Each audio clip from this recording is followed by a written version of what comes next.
नमस्ते किसान साथियों, मैं गणेश किसान फिर से किसान कार्यशाला यूट्यूब चैनल पर केला खेती में आप लोगों का स्वागत करता हूं। एक्चुअल इंडियन एग्रीकल्चर में जो बनाना खेती है उसको काफ़ी अच्छी तरीके से लीड कर रही है किसान कार्यशाला। और पिछले साल कुछ किसान जलगांव कढोली, ये जलगांव कढोली मतलब कि जलगांव का बाम्बूरी का पीछे वाला उत्तर महाराष्ट्र विद्यापीठ के पीछे में जस्ट अपने प्लॉट लगे हुए हैं पिछले साल CK-G9 बनाना प्लांटेशन। उसमें किसानों ने कई दिन से रट लगाई हुई थी कि यार विज़िट करने आई है। मैं पिछली बार 2 बार आ चुका हूँ, लेकिन अभी फ्लावरिंग की अवस्था में पौधा है, तो उस समय उन्होंने मुझे विज़िट के लिए बुलाया है। क्योंकि इस साल गर्मी की जो मात पड़ी और मार पड़ी है उसकी वजह से काफ़ी प्लाटों में काफ़ी गड़बड़ियाँ है। लेकिन फिर भी किसानों ने कम पानी होते हुए भी ड्रॉप पानी देकर भी केले की खेती को एकदम सस्टेनेबल बनाया हुआ है। और इसमें पौधे के स्ट्रक्चर वगैरह को आप देख सकते हो, पूरा तना रेडिश है और अभी कई जगह पे फ्लावर भी निकलना शुरू हो गया है। किसानों के कई सारे क्वेश्चन हैं कि केला लगाए कब, फर्टिगेशन मैनेजमेंट कैसे करें, क्या करें। एक्चुअल यहाँ पे कई सारे किसान बल्क में जमा हुए थे, लेकिन मुझे थोड़ा सा समय लगा आने में, 2 से 2.5 घंटा। तो किसान अपने काम के लिए आगे चले गए। आइए किसान से समझते हैं किनका ये प्लॉट है। नमस्कार। नमस्कार। नमस्कार। आपका परिचय बताइए, हम लोग कहाँ पर हैं? मेरा नाम आहे मराठीतून बोललं तरी माझं चालेल। नाव आहे भारत दुदू पाटील, मुक्काम पोस्ट कडोली, तालुका एरंडोल। हा जो प्लांट आहे हा कधी लागवड झालेला आहे? आणि मी 27 फेब्रुवारीला लावलेला आहे। 27 फेब्रुवारी 2024 24 24 ला प्लॉट लागलेला आहे। आपण आज सप्टेंबर तारीख 14 तारीख आहे 2024 ची। हा फेब्रुवारी मध्ये लागलेला प्लॉट आहे, म्हणजे मार्च पकडला तरी चालतो। आता निसवणीला चालू झालेला आहे, म्हणजे 1-2 फळ आपल्याला खाली उतरलेलं दिसलं। आता पुढची माहिती थोडीशी हिंदी मधून सांगतो, कारण जेणेकरून सगळ्यांना हिंदी चांगली कळते। आपको हिंदी समझ में आएगा, है ना? आपने जब ये प्लांटेशन किया तो प्लांटेशन के बाद में काफ़ी गर्मी बढ़ी थी अपने पास इधर महाराष्ट्र में।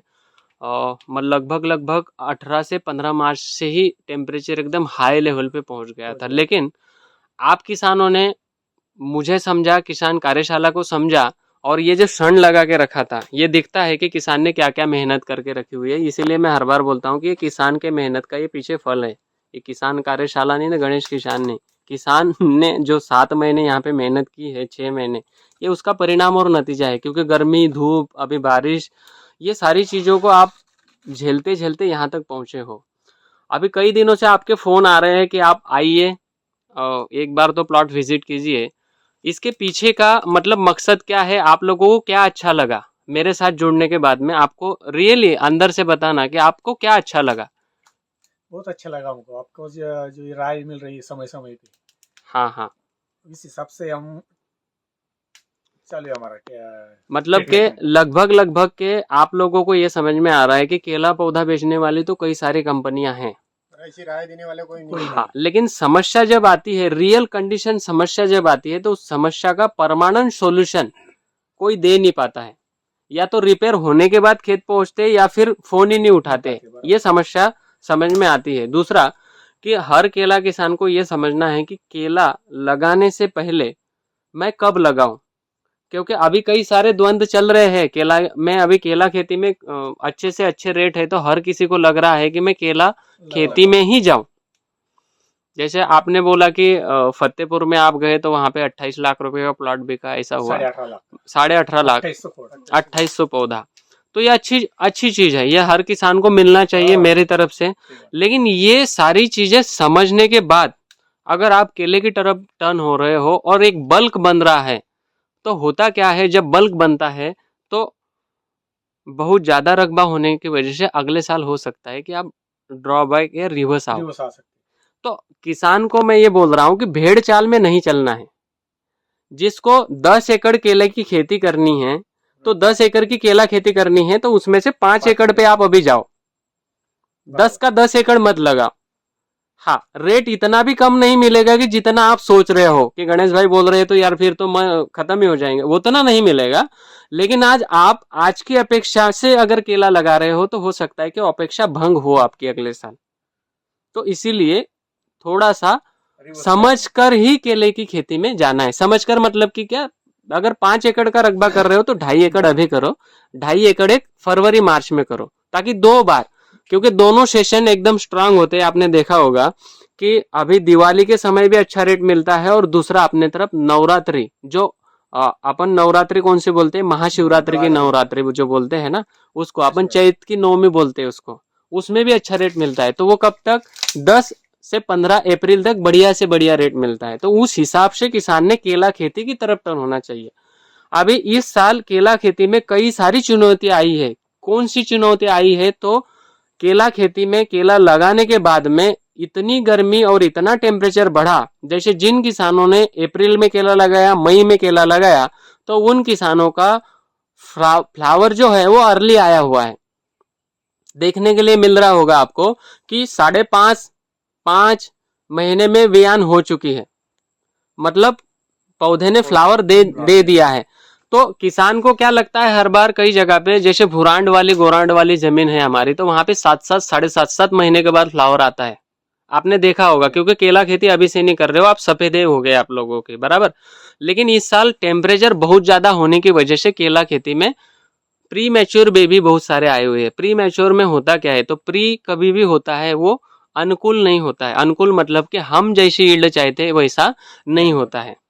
तो इन चीजों को हमें एनालिसिस करना है। पौधा कोई भी कंपनी का लगाया हो या कुछ भी हो, लेकिन हमें ग्राउंड लेवल को समझना है कि क्या क्या चुनौतियां हमें आ रही है। जैसे आपने मुझे पूछा अंकल कि मैं अभी केला खेती कर रहा हूँ, तो प्याज में केला खेती लगाने का मेरा चल रहा है। अच्छी बात है, 100% एकदम अच्छा है, क्योंकि सोलापुर में करमाड़ा टेम्भुर्नी वगैरह का जो जितना भी क्षेत्र है वहां पर प्याज के बेड पर ही केला खेती करते हैं। लेकिन वहां पे क्या है, वहां की जमीन, वहां का वातावरण, वहां का पानी और वहां की फर्टिगेशन करने की उन लोगों की प्रणाली और उन लोगों के जेब के बजट, ये चारों चीजें आपने ध्यान में रखना है। मैंने जो बोली हुई है ये उनके फेवरेबल में है। हमारे यहाँ पे कई सारे किसान ऐसे मित्र बेचारे कि वो किसी दूसरे से कुछ पैसे लेकर केला खेती में आने का प्रयास कर रहे हैं। सही बात है। तो हमें हमारे यहाँ का, जैसे कड़ोली में मैं खड़ा हूँ तो सावदा की भी गाइडलाइन यहाँ पे नहीं चलेगी, बराबर। क्योंकि कड़ोली में बारिश गिरती है तो सावदा में नहीं गिरती है, क्योंकि सावदा यहाँ से 100 किलोमीटर के लगभग है। जलगांव में ही हम लोग, जलगांव हमारा डिस्ट्रिक्ट एक ही है, लेकिन 100 किलोमीटर के अंतराल पे है। 40 किलोमीटर का ठीक होता है कि 40 किलोमीटर का सरफेस राउंड एरिया हम लोग समझ सकते हैं और उसमें केला खेती एक जैसी कर सकते हैं। लेकिन 40 किलोमीटर में भी हर गांव में, हर बांध के बाजू में सॉइल स्ट्रक्चर अलग हो जाता है।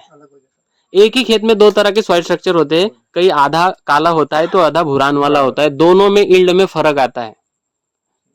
इन चीजों को हमें ध्यानपूर्वक ध्यान रखना है। कोई भी खेती आप कर रहे हो, केले की ही नहीं, ऑल खेती के लिए मेरा किसान कार्यशाला के ऊपर अभी एक सेशन आने वाले हैं। छोटी छोटी ट्रिक है, और ये मैंने पढ़े नहीं है कोई किताब में, ये मुझे आप लोगों ने पढ़ाए हैं, मेरे किसानों ने मुझे पढ़ाया है इन चीज़ों को। क्योंकि मेरा किसान जो प्रैक्टिकल करता है ना, वो मुझे बताता है, क्योंकि उनको पता है कि ये व्यक्ति जो है ये सामने वाले लोगों को प्रमोट कर रहा है ये गाइडलाइन, और इसकी वजह से हो सकता है कि मुझे फायदा मिला तो अगले साल मेरे दूसरे किसान भाइयों को भी मिले। क्योंकि किसान उसके खेत में या उसके गांव तक ही सीमित है, लेकिन किसान कार्यशाला यूट्यूब चैनल पूरे वर्ल्ड के लिए है, भारत के लिए नहीं, पूरा वर्ल्ड देख रहा है। हो सकता है कि आपके किसी एक इनोवेशन की वजह से कोई बाहर के किसान या कोई अपने 100 किलोमीटर वाला किसान उन चीज़ों को कर रहा है और उसको उसका बेनिफिट मिल रहा है, यही अपना कर्म है। वरना ये तो सब धाराथल पे यहीं पे रहने वाला है। अभी आप लोग जो जुड़ रहे हो, तो केला खेती में आपके क्या क्या क्वेश्चन है आप पूछ सकते हो, वरना मैं तो बोलता ही रहूंगा, मेरा काम ही है वही, है ना। आपके मन में जो भी समस्याएं है, जो आपको लग रहा है वो रेटना है, वो डायरेक्ट लाइव में बोल दो। सर जी अभी ये पौधा निकल रहा है, हाँ, इसके लिए अभी एग्रीकल्चर में क्या छोड़ना है फर्टिलाइजर? हाँ, अभी क्या है, कई जगह पे आपने देखा होगा कि कोई कोई पौधे या तो सिकुड़े हुए हैं, उसका स्टम नहीं बना हुआ है ना, या किसी पौधे का स्टम एकदम बना हुआ है। अभी ये हुआ क्यों, ये एक्चुअल हुआ इसलिए है, जैसे ये खड़े हैं, इनके पीछे का ये स्टम्प, अभी जो सन लगाया था वो सन सर के ऊपर भाग गया था अपना उस समय। अभी जो सन के छाया में पौधा पला बड़ा है उस समय, वो छोटा का छोटा और बोना का बोना रह गया। क्या मैं सही बोल रहा हूँ? मैं बीच में कभी भी आपसे नहीं पूछा हूँ, बराबर। तो सन बड़ा हो गया। एक्चुअल होता क्या है, गणेश ने बोल दिया कि सन लगाना है, सारी चीजें करनी है, लेकिन हमें सन को भी मैनेज करना है। अभी हमें उस समय, लेकिन आपकी भी कोई गलती नहीं है, क्योंकि इस साल गर्मी इतनी भयंकर वाली थी कि हम लोग 10 बजे के बाद में भी घर से बाहर नहीं निकलना चाहते थे। तो पौधे की तो बात ही छोड़ दो, और सन था, इसी वजह से बाकी के पौधे भी खड़े हैं, नहीं तो गड़बड़ था। दूसरी बात की हवा में टेम्परेचर जो था ना, नमी मतलब खत्म ही थी, पूरी ड्राई हवा थी। ठीक है, इन पौधों के लिए अभी क्या कर सकते हैं, जैसे अभी क्या करो, हमें यील्ड में अच्छा उत्पादन, देखो मेरे हिसाब से बंच जो आ रहा है वो ठीक है, एकदम बढ़िया है, कोई दिक्कत नहीं है। डंडे की मोटाई और केलों की संख्या और साइज, क्योंकि अभी ये सिंगल पहला आया हुआ है पूरे खेत में, अभी पहला है। कहीं कहीं पे अभी ये जैसे ये स्ट्रक्चर है, इसमें ऊपर में लेके देखो, ये आया, दिख गया, ये लेके खड़ा है ना। तो ये अभी निकल के आ जाएंगे। अभी इस अवस्था में करना क्या है आप लोगों को, सबसे पहले ब्लैक सॉइल है, तो ब्लैक सॉइल में करना क्या है, 0-60-20 0-60-20 आता है, ये 1000 पौधों के लिए 4 किलो लेना है। 1000 पौधों के लिए 4 किलो, और उसके साथ में केला गुरु कीट, आपको मैंने पिछली बार भी बोला था, उसमें पाउडर आता है, वो 1000 पौधों के लिए 300 ग्राम पाउडर उसके साथ में मिलाना है, उसको ड्रिप एप्लीकेशन में चला देना है। अभी ये एक बार चलाने के बाद में इसके दूसरी बार 7 दिन के बाद क्या चलाना है, कैल्शियम नाइट्रेट लेना है 6 किलो 1000 पौधों के लिए, 13-0-45 लेना है 4 किलो, है ना। इसका मिश्रण बनाकर इसको भी ड्रिप से एप्लीकेशन कर देना है 8 दिन के बाद, इसके 6 से 7 दिन के बाद। उसके 4 दिन बाद जब कैल्शियम नाइट्रेट वगैरह दोगे, उसके 4 दिन बाद 1000 पौधों के लिए 500 ग्राम बोरान, कितना, 500 ग्राम बोरान बोरैक्स के नाम से आता है, और 200 ग्राम चिलेटेड जिंक, ये ड्रिप एप्लीकेशन में दे देना है। कितने, 4-4, 5-5 दिन के गैप में आप अगर दे दोगे तो आपको इसमें अंतरी, शाइनिंग, वाधा, ये क्वालिटी में अंतर नहीं दिखेगा। दूसरा, जो वियान रुकी हुई है या थकी हुई है, वो वियान ऑटोमेटिकली बाहर आके सीधा सट बाहर निकल के आ जाएगी। अभी इतनी चीजें कर लो, उसके बाद में कंटिन्यूसली फर्टिगेशन में क्या देना है, तो यूरिया और पोटैश। 1000 पौधों के लिए 6 किलो पोटैश और 1 से 2 किलो यूरिया, बस उतना आपको हर सप्ताह में एक बार इसको देना है। अभी इसमें जितनी भी समस्याएं हैं या जितने भी डिसऑर्डर रहेंगे, ये इनकी वजह से निकल के आ जाएंगे।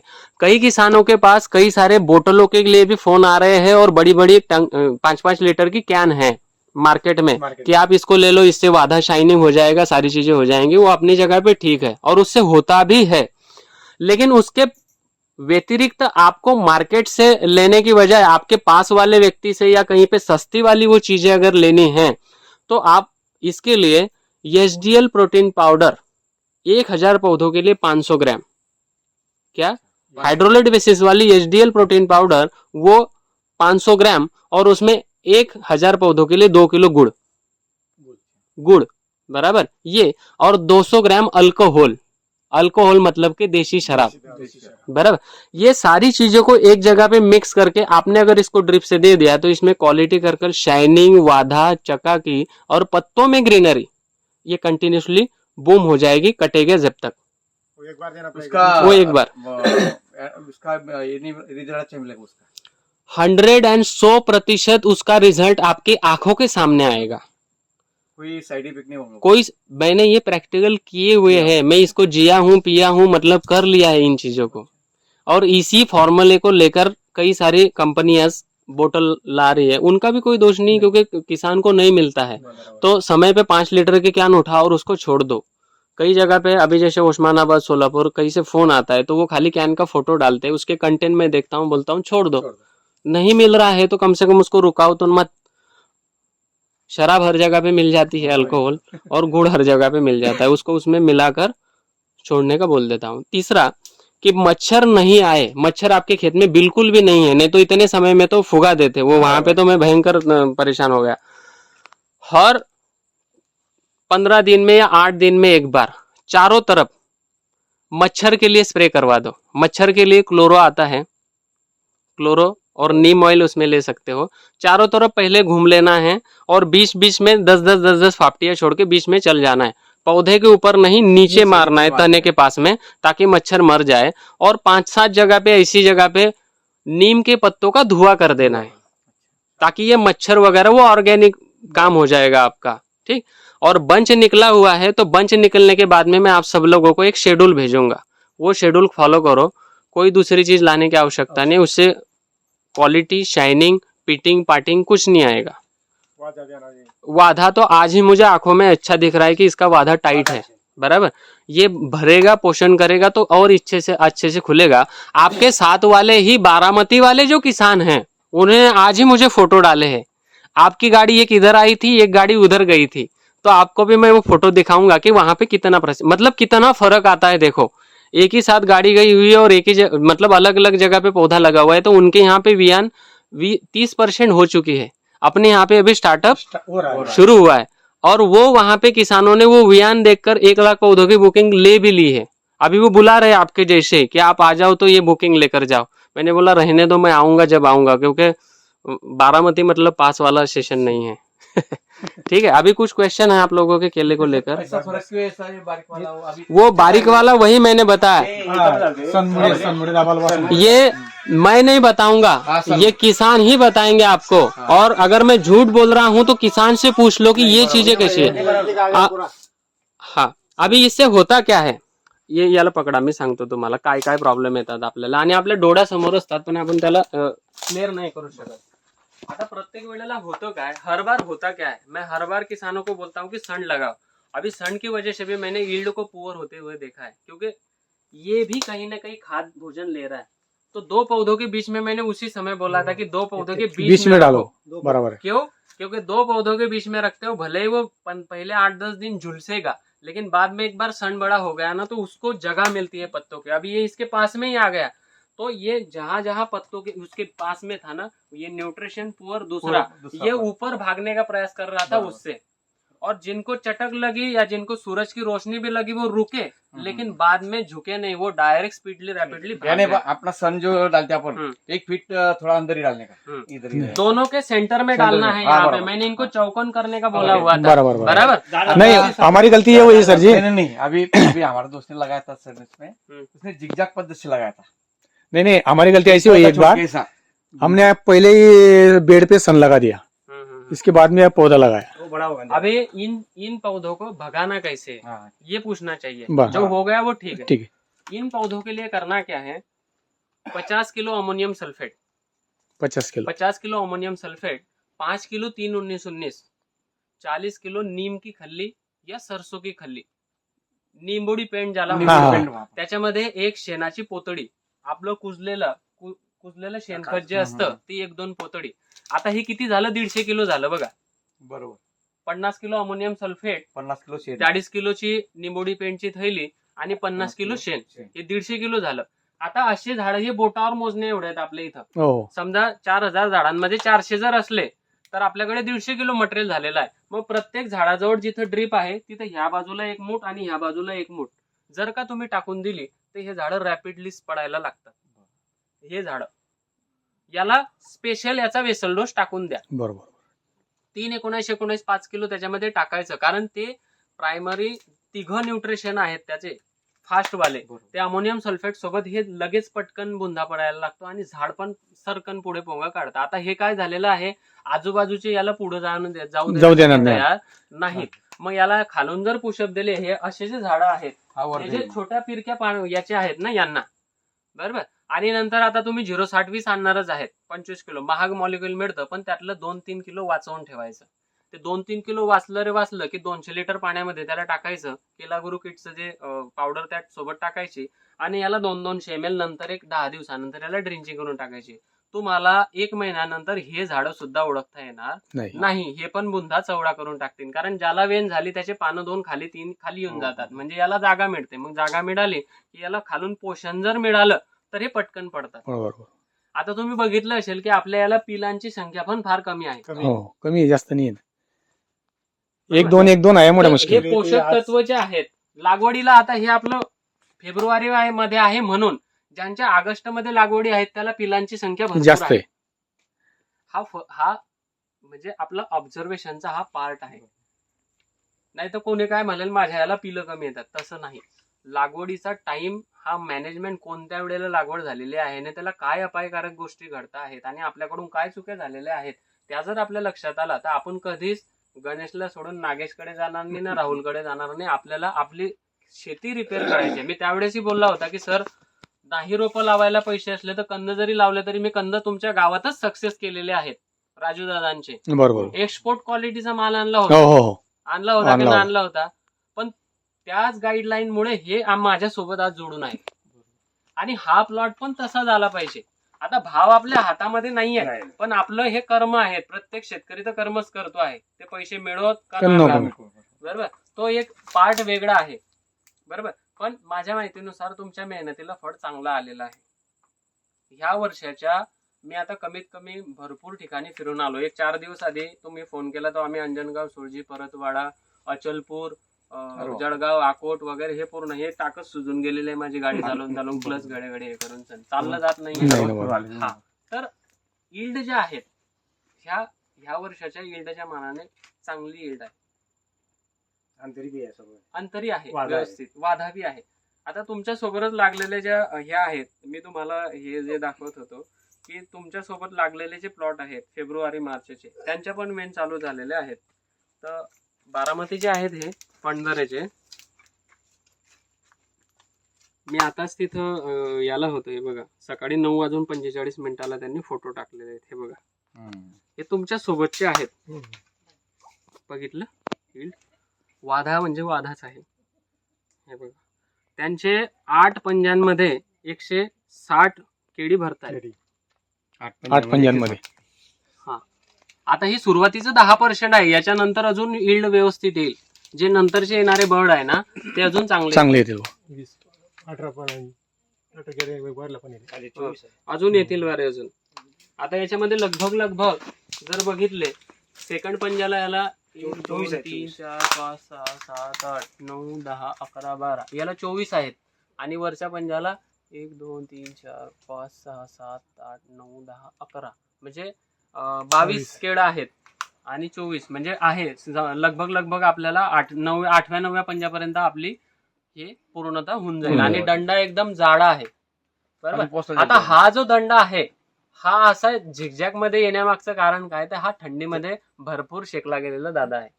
आता याच्यानंतर जे काही येतील 10% असे राहतील. 3000 केळीमध्ये 300 दंडे असे दिसतील. बाकीचे दंडे एकदम चकचकीत आणि वेगळेच दिसतील तुम्हाला. ठीक आहे, चालेल. बुंधा वगैरे व्यवस्थित झालेला आहे तुमचा. 30च्या पुढेच असेल तुमचा प्रत्येकांचा बुंधा. ते फण्या किती ठेवायचे असं. आता पंजे जे आहेत ते सुरुवातीला येणारे जे आहेत त्याला 9 पंजे ठेवायचे. जसे 1 2 3 4 5 6 7 8 हे 9, बरोबर. तर याला 8वा पंजा एकदम व्यवस्थित आलेला आहे. 9व्या पंजाला छोटं केळं येईल मला वाटतं. जर आलं याला अजून खाली येऊ द्या तर 8 9 पंजे ठेवायचे. सुरुवातीचे 9 ठेवायचे, नंतरचे 8 ठेवायचे. आता केळांची संख्या मोजून घ्यायची. किती केळं आहेत, 140 ते 170 केळांपर्यंत पाहिजे. तर सुरुवातीला 160-70 केळं ठेवा. आणि जर का अजून रपाटे घड आले, कारण हे 10%चे आहेत, याच्यापेक्षा रपाटे आले तर झाडाचं स्ट्रक्चर बघून सण ठेवायचं. कारण माणसाची कॅपॅसिटी असली तेवढं वजन देऊ शकतो आपण. आता माझी कॅपॅसिटी मी 30 किलो उचलू शकतो. आता तुम्ही शेतकरी 50 किलो बी दिले तर काही फरक नाही पडणार. तो बारका काना असे पण त्याच्यामध्ये आहे स्टेमिना, तर त्याच्यानुसार ठेवायचं. आता कंबळामध्ये अजून 2 हे निघतील. त्याला बारीक केळं जर आले तर मग तिथून तो खाली येऊ द्यायचा. 6 इंच खालनं तोडून घ्यायचा. विषय संपला. ठीक आहे, बरोबर. ओके.